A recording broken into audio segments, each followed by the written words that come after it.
कर्पूरगौरं करुणावतारं संसारसारं भुजगेन्द्रहारं सदा वसन्तं हृदयारविन्दे भवं भवानी सहितं नमामि। बोलिए शंकर भगवान की जय। बोलिए शिव महापुराण की जय।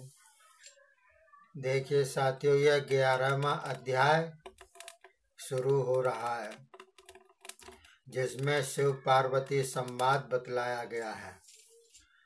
वो भगवान शंकर के वचन सुनकर पार्वती जी बोली, हे योगी राज, आपने जो कुछ पिताजी से कहा है उसका उत्तर मैं स्वयं देती हूँ। हे अंतर्यामी, आपने एक महान तप करने का निश्चय किया है। ऐसा तप क्या शक्ति युक्त नहीं? यही शक्ति सब कर्मों की प्रकृति मानी गई है। इसी से ही चराचर जगत की रचना, पालन, संहार हुआ करता है। आप थोड़ा विचार करें, वह प्रकृति क्या है और आप कौन हैं? यदि प्रकृति न हो तो शरीर तथा स्वरूप किस प्रकार हो? इसी कारण प्राणधारी सदा शक्ति का पूजन, ध्यान, वंदन आदि करें तो जगत का क्रम सदा चलता रहे। यह सुनकर सदाशिव बोले, हे पार्वती जी, मैं तप द्वारा प्रकृति का नाश कर चुका हूँ। अब तत्व रूप में स्थित हूँ। साधु पुरुषों को प्रकृति का संग्रह करना उचित नहीं। तब इस प्रकार के वचन सुनकर लौकिक व्यवहार के अनुसार हंसकर श्री पार्वती जी कहने लगी, हे योगी राज, आप किस प्रकार की बात कर रहे हैं? थोड़ा विचार कर कहें। यदि आपने प्रकृति का नाश कर डाला है तो आप किस प्रकार विद्यमान हैं? संसार तो प्रकृति से बंधा हुआ है। उसी प्रकृति के द्वारा संसार के सभी कार्य, सुनना, देखना आदि हुआ करते हैं।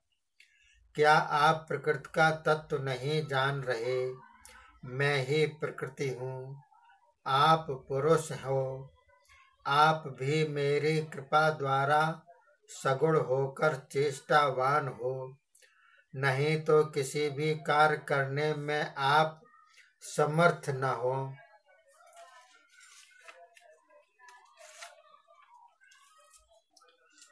सकेंगे। तब इस प्रकार सांख्य शास्त्र के अनुसार श्री पार्वती जी के वचन सुनकर शिव जी बोले, हे हिमाचल कन्या, यदि मैं माया रहित परमेश्वर हूँ तो आप श्रद्धा पूर्वक मेरी सेवा करने में तत्पर हो। इतना कहकर तब सदाशिव हिमाचल से बोले, अब हमें तप करने की इच्छा है और तुम्हारी कन्या के लिए आज्ञा है कि वह नित्य आकर मेरे दर्शन किया करे। यह सुनकर हिमाचल प्रसन्न हुए और श्री पार्वती जी को साथ लेकर अपने घर चले आए। उसी दिन से श्री पार्वती जी नित्य ही भगवान के दर्शन करने आने लगीं। सखियां भी साथ हुआ करती थीं। वहां आकर आपका षोडशोपचार से पूजन करती और उनके चरणों के धोवन का नित्य ही चरणामृत लेती। इस प्रकार पूजन करके घर में लौट आती। इसी प्रकार के पूजन आदि में श्री पार्वती जी को बहुत सा समय बीतने लगा। कभी कभी तो श्री पार्वती जी अपनी सखियों के साथ मिलकर काम उत्पादक गायन भी करने लग जाती। एक दिन सदाशिव ने इस प्रकार श्री पार्वती जी को अपनी सेवा में तत्पर देखकर विचार किया कि यह काली उमा महेश्वरी तभी तप करेगी जब उसके द्वारा अभिमान का बीज अंकुर नाश हो जाएगा और इसका ग्रहण भी मैं तभी करूँगा, तभी इसको अपनी पत्नी बनाऊंगा। श्री ब्रह्मा जी बोले, हे नारद जी, ऐसा विचार कर भगवान शिव अपने ध्यान में तत्पर हो गए, किंतु उनके मन में श्री पार्वती जी के लिए एक प्रकार की चिंता ने आकर निवास कर लिया। इसी कारण वे गिरिजा को नित्य ही देखते और पार्वती जी भी बड़ी श्रद्धा एवं प्रेम से शिव चिंतन पूजन एवं दर्शन नित्य करने लगी। इतना देखकर तारकासुर से पीड़ित हुए मुनि तथा इंद्रादिक देवताओं ने ब्रह्मा जी से कहा और ब्रह्मा जी ने कामदेव को आज्ञा दी। आज्ञा पाकर कामदेव वहां पहुंचा और अनेकों प्रकार की अपनी माया वहां फैलाने लगा, किंतु भगवान रुद्र उससे कभी चलायमान न हुए। प्रत्युत काम को जलाकर भस्म कर डाला। बोलिए शंकर भगवान की जय। बोलिए शिव महापुराण की जय। 12वां अध्याय में वज्रांग जन्म एवं पुत्र प्राप्ति का वर मांगना बतलाया गया है। तो किस प्रकार से है? नारद जी कहने लगे, हे ब्रह्मा जी, वह तारकासुर कौन था जिसने आकर देवताओं को भी पीड़ित कर दिया और काम को सदाशिव ने क्यों भस्म कर दिया? यह शिव की अद्भुत लीलाएं हैं, कृपा करके सुनाते चलिए। ब्रह्मा जी बोले, हे नारद जी, मरीच के पुत्र कश्यप जी हुए हैं, जिनकी दक्ष की दित आदि 13 कन्या स्त्रियां थीं। उन सब में दित बड़ी थी। उससे हिरण्यकश्यप तथा हिरण्याक्ष 2 पुत्र हुए। इन दोनों को भगवान विष्णु ने वाराह तथा नृसिंह रूप धार कर मार डाला। तब पुत्रों के मर जाने से दुखित होकर दिति ने फिर कश्यप जी से प्रार्थना की। उनकी सेवा के द्वारा उसे गर्भ रह गया। इंद्र ने यह जानकर और उसके गर्भ में प्रवेश करके बालक के खंड खंड कर दिए, किंतु दिति के व्रत के प्रभाव से गर्भ के बालक की मृत्यु न हुई। समय पूरा होने पर उसके गर्भ से 49 बालक उत्पन्न हुए। ये सब मरुदगण हुए और शीघ्र ही स्वर्ग में चले गए। उसके बाद दिति फिर कश्यप जी के पास पहुंची और उन्हें प्रसन्न करने लगी। तब कश्यप जी बोले, दिति, तुम शुद्ध होकर तप करो 10,000 वर्ष पर्यंत, तब तुम अपनी इच्छानुसार पुत्र प्राप्त कर सकोगी। यह सुनकर दिति ने श्रद्धा पूर्वक तप किया। जब उसका तप पूर्ण हो गया तो पति के द्वारा फिर गर्भवती हुई और अब के उसका अत्यंत पराक्रमी वज्रांग नामक पुत्र उत्पन्न हुआ। उसे माता ने आज्ञा की, देवताओं से युद्ध करो। तब माता की आज्ञा से युद्ध में सब देवताओं को जीतकर उनका राजा बन गया। दिति ने देखा कि मेरा ही पुत्र राजा बन गया है और सभी देवता उसके अधीन हैं। ऐसा देखकर वह अपने मन में अतीव प्रसन्न हुई। उसके बाद एक बार कश्यप जी को साथ लेकर ब्रह्मा जी बजरंग के पास गए। उनके कहने से बजरंग ने देवताओं के बंधन खोल दिए और कहने लगा, हे ब्रह्मा जी,